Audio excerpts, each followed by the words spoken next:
नमस्कार मेरे प्रिय साथियों, आप सभी का हायर एजुकेशन वर्ल्ड चैनल को बहुत-बहुत स्वागत है। प्रिय साथियों, आप में से बहुत सारे मेरे ऐसे व्यूअर हैं जो कि रेगुलर एक प्रश्न पूछा करते हैं कि अपकमिंग आने वाले समय में बिहार में असिस्टेंट प्रोफ़ेसर की वैकेंसी कब देखने को मिलेगी? और एक प्रश्न और आता है कि ये वैकेंसी कब कंप्लीट होगी या फिर अभी वर्तमान प्रोसेस क्या है? तो इस वीडियो पर अंत तक बने रहें, आपको ये दोनों प्रश्नों का जवाब ज़रूर मिलने वाला है। एक्चुअली है क्या कि मुझे मालूम है आप में से बहुत सारे ऐसे अभ्यर्थी हैं जिनको आज ही ये पता है कि उनका इस नियुक्ति प्रक्रिया में चयन नहीं होने जा रहा है, क्योंकि वो कहीं न कहीं ओनली नीट हैं या फिर ओनली नीट जेआरएफ हैं। उनकी अभी पीएचडी कंप्लीट नहीं हुई थी जब फॉर्म आया था, या फिर कुछ ऐसे भी अभ्यर्थी हैं जो इस वैकेंसी में रिजेक्ट कर दिए गए हैं, जिनका इंटरव्यू तो हो चुका, लेकिन रिजल्ट लिस्ट में उनका नाम नहीं था। तो ऐसे अभ्यर्थी ये रेगुलर प्रश्न पूछा करते हैं कि आने वाले समय में बिहार में कब असिस्टेंट प्रोफेसर की वैकेंसी आएगी? तो आपके भी इस प्रश्न का उत्तर अंत में ज़रूर आज देने वाला हूँ, आप अंत तक बने रहें। सबसे पहले हम देख लेते हैं कि अभी आयोग में जो प्रक्रिया है ये क्यों रुकी हुई है। माननीय न्यायालय इस पर जो ऑर्डर दिया था और हाल के दिनों में जो पिछला video higher education world channel की तरफ से अपलोड किया गया था, उसमें भी ये कहा गया था कि 2 सप्ताह का समय है और 2 सप्ताह के बाद आने वाले समय में बहुत जल्द जो है ऑर्डर देखने को मिलेगा या बहुत जल्द प्रक्रिया आगे बढ़ेगी।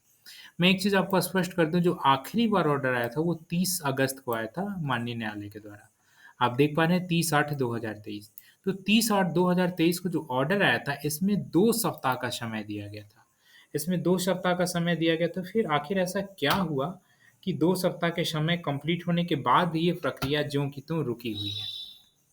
पहली बात तो आप ये समझें कि इसमें जो नोटिस दिया गया था, नोटिस कैसे भेजना था?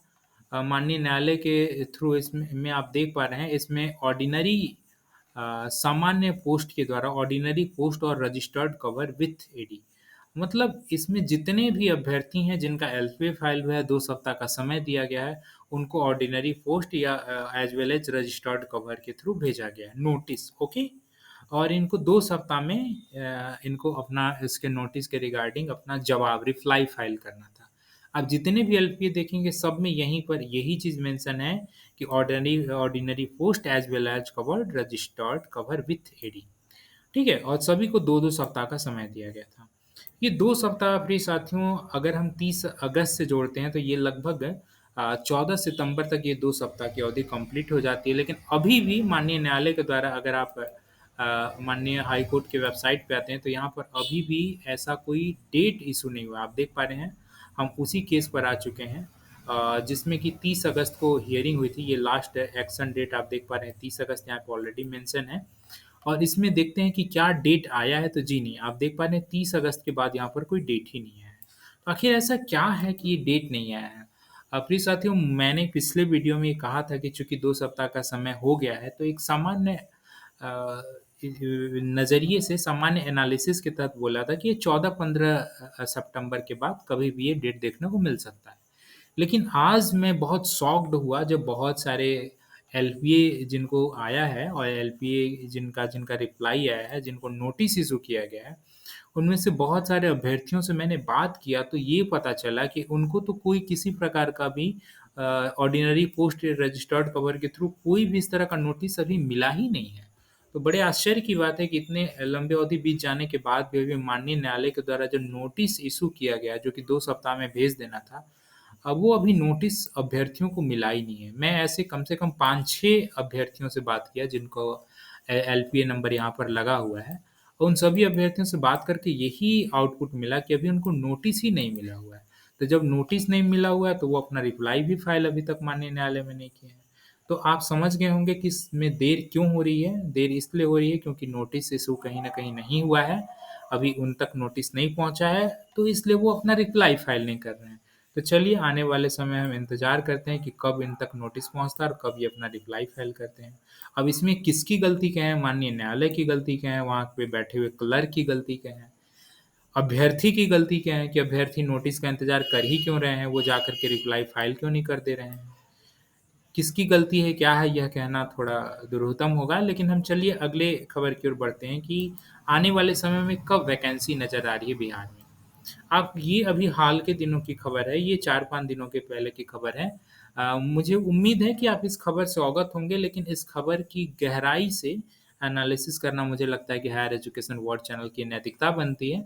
आप इसमें देखिए मुख्य रूप से पहली खबर तो ये है कि जो पीएचडी एंट्रेंस होता है खासकर बिहार के सभी विश्वविद्यालयों में, वो पीएचडी एंट्रेंस अब खत्म करके एक संयुक्त रूप से पीएचडी एंट्रेंस होगा, जिसमें कि बिहार के सभी विश्वविद्यालयों में नामांकन उसके माध्यम से हो पाएगा। एक तो ये खबर है और दूसरी खबर सबसे बड़ी जो खबर है, जो हायर एजुकेशन वर्ल्ड चैनल के व्यूअर हैं या फिर जो ऐसे अभ्यर्थी जो बिहार में असिस्टेंट प्रोफेसर की वैकेंसी नेक्स्ट वैकेंसी का इंतजार कर रहे हैं।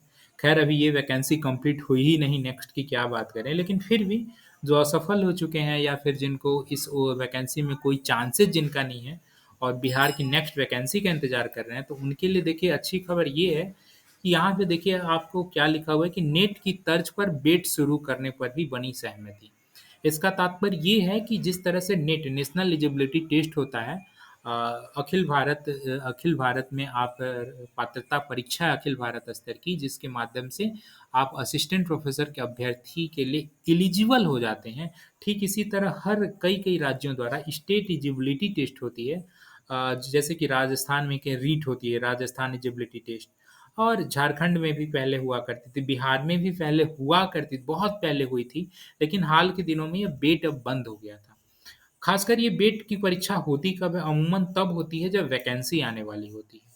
ठीक है, तो जैसे कि यहाँ पे बेट की बात कही जा रही है, देखिए इसमें क्या कह रहा है कि बिहार राज्य उच्चतर शिक्षा परिषद की बैठक में कई एजेंडा पारित किया। इस क्रम में सहायक प्रोफेसर की अर्हता के लिए नेट की तर्ज पर बेट शुरू करने पर सहमति दी गई। यानी कि इस पर सहमति बनी है कि बेट अब इस तर्ज पे शुरू किया जाए। अब ये कब होगा, क्या होगा, आने वाले समय में पता चलेगा, लेकिन ये चीज़ है कि अगर बेट की परीक्षा होने वाली है या होगी, इसका मतलब कि वैकेंसी भी बहुत जल्द देखने को मिलेगी आने वाले 1-2 सालों में। दूसरी बात कि ऐसा ये पहली बात तो ये है कि एक संभावना बनी कि हाँ, परमानेंट वैकेंसी आएगी। क्यों? क्योंकि बिहार में जिस तरह से जितनी परमानेंट असिस्टेंट प्रोफ़ेसर, प्रोफ़ेसर की सैलरी होती है, उसमें 3-3 गेस्ट टीचर खप जाएँगे। तो ऐसे में भला सरकार क्यों ही परमानेंट असिस्टेंट प्रोफ़ेसर की वैकेंसी लाएगी? लेकिन चूँकि यूजीसी के नॉर्म्स को भी फ़ॉलो अप करना है, इस वजह से कहीं न कहीं परमानेंट वैकेंसी लाएँगे और आप देख पा रहे हैं ये बेट की परीक्षा लेंगे आने वाले 1-2 सालों में। इसका मतलब ये तो श्योर है कि वैकेंसी आएगी। एक दूसरी हाइपोथेसिस और है, बहुत सारे अभ्यर्थियों ने शुरुआत में जब ये वैकेंसी आई थी, जो अपकमिंग वैकेंसी चल रही है 2020 की वैकेंसी, ये आपको अवगत होंगे कि ये मेरिट बेसिस है, merit plus interview basis. API index इसमें निर्धारित होता है, इसके बाद इंटरव्यू होता है। तो अगर बेट की परीक्षा की बात कही जा रही है, इसका मतलब यह भी सुनिश्चित हो गया कि आने वाले समय में बिहार में जैसे यूपी में एग्ज़ाम बेसिस असिस्टेंट प्रोफ़ेसर का चयन होता है, यहाँ पे एग्ज़ाम बेसिस असिस्टेंट प्रोफ़ेसर का चयन ना होकर के एकेडमिक इंडेक्स प्लस इंटरव्यू के ही आधार पर चयन होने वाला है। ये भी एक श्योर हो गया। तो यहाँ पर 3 हाइपोथेसिस निकल के आती है जिस पर ये कहीं न कहीं ये न्यूज़ आर्टिकल मुहर लगाता है। पहली तो ये कि हाँ, आने वाले समय में परमानेंट वैकेंसी देखने को मिलेगी, ज़रूर मिलेगी। दूसरी बात ये कि परीक्षा के तर्ज पर यहाँ पर वैकेंसी आने वाले भी समय में नहीं होगा, एकेडमिक इंडेक्स प्लस इंटरव्यू के आधार पे। और तीसरी बात ये कि हाँ, वैकेंसी आएगी, ओके, वैकेंसी आएगी। एक चीज़ पहले जो अभ्यर्थी केवल पीएचडी धारी हैं, उनको मैं ये कहना चाहूँगा कि आप कमर कस लें, जिनका अभी चयन नहीं हो पाया है, वो बिट की तैयारी करने के लिए आप अपने सब्जेक्ट के सिलेबस को अच्छे से कवर अप करें। क्योंकि ये सुनिश्चित है प्रिय साथियों कि आने वाले समय में जब आपके असिस्टेंट प्रोफ़ेसर के अभ्यर्थी होंगे, तो केवल पीएचडी के आधार पर आपका चयन होना बहुत मुश्किल होने वाला है। पीएचडी प्लस नेट या पीएचडी प्लस बेट ये ज़रूर ही होगा, ठीक है? तो मुझे उम्मीद है कि आप इससे ज़रूर सीख लेकर के आने वाले समय में या तो नेट के लिए या फिर बेट के लिए आप अपने प्रयासरत रखेंगे अपने आप को।